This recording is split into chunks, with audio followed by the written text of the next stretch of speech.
Welcome to the deep dive. Today, we're tackling something that, well, many find pretty daunting, but it's really important to understand.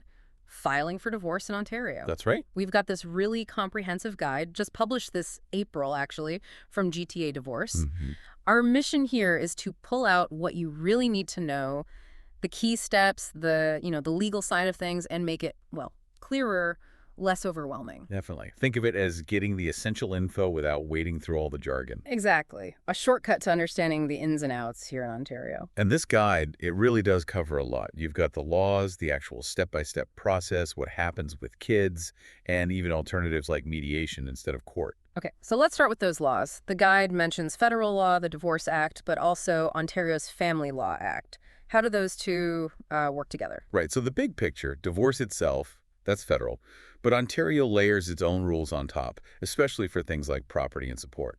Gotcha. And the main reason, or ground, for divorce in Ontario. The big one is living separate and apart for at least 1 year. That's the most common path. Okay, 1 year. Now, does that mean separate houses automatically? Not necessarily, and that catches people by surprise sometimes. Yeah. You can actually be considered separated even if you're still living under the same roof. Really? How does that work? You have to show the marriage has truly broken down, Yeah. that you're living separate lives, different meals, sleeping arrangements, socialized finances maybe. It's about the intention and the reality, not just the address. Okay, that's a key detail. Are there other ways to get divorced faster than waiting a year? Yes, the guide mentions two exceptions, adultery or cruelty. Hmm. But you need solid proof for those. Proof. Frankly, trying to prove adultery or cruelty can often make the whole process more complicated, more contentious. So the 1 year separation is usually the smoother route, relatively speaking. Okay. So beyond why you can divorce, let's talk about the what happens next part, specifically with assets. The guide mentions net family property. What is that exactly? That's a core concept from Ontario's Family Law Act. Basically, it's the value of most assets you both accumulated during the marriage, minus debts. During the marriage. Right. And the general rule, the starting point, is that this net value gets split equally, 50-50. What kind of assets are we talking about? Oh, the usual things. The family home is a big one, of course. Savings accounts, investments, pensions, earned while married. Okay. Pretty broad. Is anything usually excluded from that 50-50 split? Yes, there are exceptions, like inheritances or gifts from third parties if you've kept them separate and haven't, mixed them into joint accounts or used them for the family home. So keeping it separate is key there. Absolutely. Right. But the guide also points out it's not always simple. Debts play a role. Prenuptial agreements can change everything. Prenups, right? And how assets are actually held, it can get nuanced. Also, talking to a lawyer about your specific situation is, well, almost always recommended. Makes total sense. Okay, so let's walk through the actual steps the guide lays out. Step one is that separation period we talked about. Exactly. That 1 year of living separate and apart, assuming that's your grounds, it's legally required before you can file the main application. And during that year, you're not just sitting around waiting. No, definitely not. It's actually a crucial time to sort out immediate issues. Things like who the kids will live with for now, maybe temporary support payments, how you'll handle bills. Starting to talk about dividing property, it's groundwork time. Practical groundwork. The guide mentions over 9,600 divorces in Ontario back in 2020. It's a lot of people going through this. It really is. It underscores why understanding the process is so important. So after that year is up, what's step two? Step two is formally filing the application for divorce. One spouse files this document with the Ontario Superior Court of Justice. This is what officially starts the legal case. And what's in that application? It lays out the key details.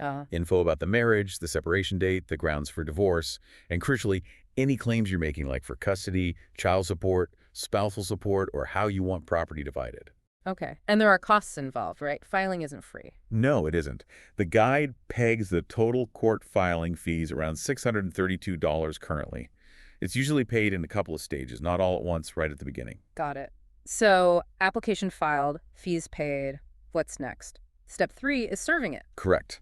You have to make sure your spouse officially receives a copy of the filed application. That's called serving. It's a legal requirement to ensure they're formally notified. And then they have a chance to respond. Yes, they typically have 30 days to file their own response with the court, called an answer. And this is where things can go different ways, right? Mm. Uncontested versus contested. Exactly. Huge difference. If your spouse agrees with everything in the application or you work out an agreement together, it's uncontested.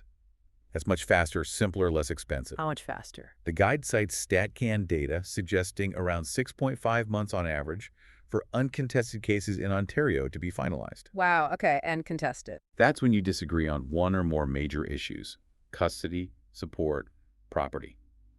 Those cases take longer, involve more steps, and unfortunately cost more. Which naturally leads to step 4, trying to avoid the contested route through negotiation or mediation. Precisely. The guide really highlights these options. Negotiation can happen between you, maybe with lawyers involved, trying to hash out an agreement. And mediation. Mediation brings in a neutral third party, a trained mediator. Their job isn't to decide for you, but to help you both communicate, find common ground, and reach your own agreement on those tricky issues. So it keeps the control with the couple, more or less. That's the idea. It's less adversarial than court. You're working together with help to find solutions. If you reach a deal, you write it up, sign it, and that usually becomes the basis for the final court order. Seems like a much better path if it's possible. For many people, it absolutely is. Saves time, money, and a lot of stress. But sometimes agreement just isn't possible, so step 5 is court. Yes. If negotiation and mediation don't resolve everything, then the unresolved issues go before a judge. And the judge decides. The judge hears evidence, listens to legal arguments from both sides, and then makes binding decisions based on the law and the specific facts of your case. How long can that take? Contested cases. The guide warns they can easily stretch over a year. And the costs? Well, they can climb significantly. Average legal fees are estimated from like $15,000 up to $30,000 or even more in complex cases. Oof. Yeah, that definitely puts the potential benefits of mediation into perspective. Okay, let's switch focus slightly to something incredibly important for parents. Child custody. The guide dedicates a whole section to this. As it should. And the absolute #1 principle, the thing that guides all decisions about children in Ontario divorce law, is the best interests of the child. Best interests. What does that mean in practice? It means the court looks at everything affecting the child's well-being: their physical safety, emotional health, educational needs, their relationships with parents, siblings, everything. It's not about what the parents want. It's about what's best for the child. The guide mentions different types of custody, sole and joint. What's the difference? Okay, so sole custody generally means one parent has the primary responsibility for making the big decisions: school, healthcare, religion, and the child usually lives mostly with that parent. And joint custody. Joint custody means both parents share that decision-making authority. Importantly, they share decision-making even if the child lives primarily with one parent. Courts often favor joint custody if the parents can cooperate reasonably well. Because it encourages both parents to stay involved. Exactly. Maintaining the child's relationship with both parents is usually seen as being in their best interest, provided it's safe and positive. What about the parent the child doesn't live with most of the time? The guide talks about access. Right. Access refers to the time the non-custodial parent spends with the child. This can be set out in a detailed schedule, specific weekends, holidays, summer weeks, in what's called a parenting plan. Or it could be more flexible. Sure, if the parents agree and it works. The key goal, again, from the court's perspective, is regular, meaningful contact with both parents, unless there are genuine safety issues. Now, what if parents just can't agree on custody? How does a judge decide then? The judge has to weigh all those best interest factors. They'll look at who did most of the caregiving during the marriage, each parent's ability to meet the child's needs going forward, the child's own views sometimes. Ooh, kids get a say. Well, legally, a child can't choose where they live until they're 18 in Ontario. But the guide mentions that courts may consider the preferences of older, more mature children, usually around age 12 or older. It's not guaranteed they get their way, though. No, it's just one factor the judge might consider among many. The weight it's given depends on the child's age, maturity, and why they're expressing that preference. Another tricky one. What if one parent wants to move far away with the child? Relocation, that's a big issue. If the move would significantly impact the other parent's access time, the parent wanting to move generally needs either the other parent's written consent or a court order allowing the move. So you can't just pack up and go if it affects the other parent's time. Not usually, no. Yeah. The court has to approve it, again, based on the child's best interest, considering the reason for the move, the impact on the child, and the access arrangements. Okay, let's circle back to mediation. The guide really champions it as an alternative to court battles. Yes, it presents it as a more collaborative, less confrontational way to settle things. Remind us how it works again. You have a neutral mediator, often a lawyer or a therapist with special training, who sits down with both spouses. They don't take sides. They help you talk through the issues, understand each other's perspectives, brainstorm options, and hopefully reach agreements you could both live with. And the big pluses are? Cost is a major one. The guide quotes estimates suggesting mediation might cost, say, $2,000 to $5,000 total versus potentially tens of thousands for litigation. Big difference. Huge. And speed is another. Mediation can often wrap up in weeks or a few months. Court cases can drag on much longer. Plus, it's generally less stressful and better for preserving some kind of working relationship, which is vital if you have kids together. Sounds ideal, but it's not for everyone, right? When might mediation not work? The guide points out it works best when both people are willing to negotiate fairly. If there's a history of abuse, serious power imbalances, or if one person just refuses to compromise, mediation might not be appropriate or effective. You need that willingness to participate in good faith. Exactly. And choosing a good, experienced mediator is also really important. Right. Okay, let's hit some of those frequently asked questions the guide wraps up with. A big one. How long does this all take? We touched on this, but just to recap. Yeah, for an uncontested divorce where you agree on everything, you're likely looking at 3 to 6 months on average in Ontario once the paperwork is filed. And if it's contested? Then it's really how long is a piece of string. It depends on the issues, how much you disagree, court schedules. Yeah. But it can easily take over a year, sometimes much longer. Do I absolutely need a lawyer? Legally, no, you can represent yourself. But the guide strongly advises getting legal advice. Why? Well, the forms are complex, the law has nuances.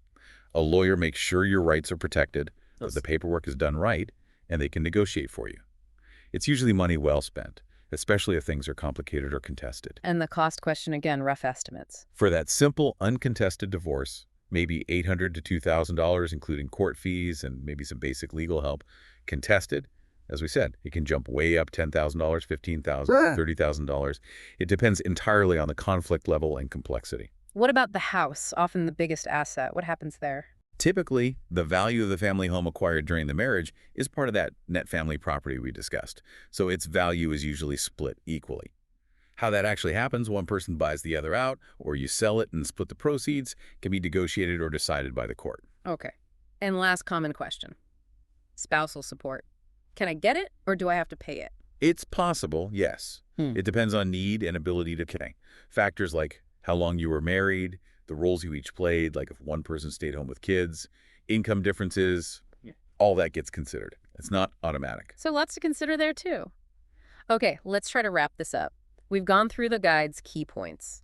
The one-year separation rule, the step-by-step filing process. The importance of negotiation and mediation, what happens if you do end up in court. And crucially, how child custody revolves around the child's best interests. Right. It's a complex area, divorce law in Ontario. But hopefully, understanding the process, like this guide helps you do, feels a bit less overwhelming, a bit more empowering, maybe. Absolutely. And while this discussion gives a good overview based on the guide, we have to stress again, everyone's situation is different. Definitely. So the guide strongly recommends, and we echo this, talk to a family law lawyer, get advice specific to your circumstances. And the guide also mentions some helpful resources, the provincial government website, Ministry of the Attorney General, the Ontario Association for Family Mediation, Stats Canada for Data, Legal Aid Ontario. Those are good places to look, too. Good pointers. So as a final thought, reflecting on everything we've discussed, especially the contrast between court battles and mediation, it makes you wonder, doesn't it? When you're going through a massive life change like divorce, what are the really core values around communication, around fairness, that actually help people navigate it in a fundamentally better way? Something to chew on.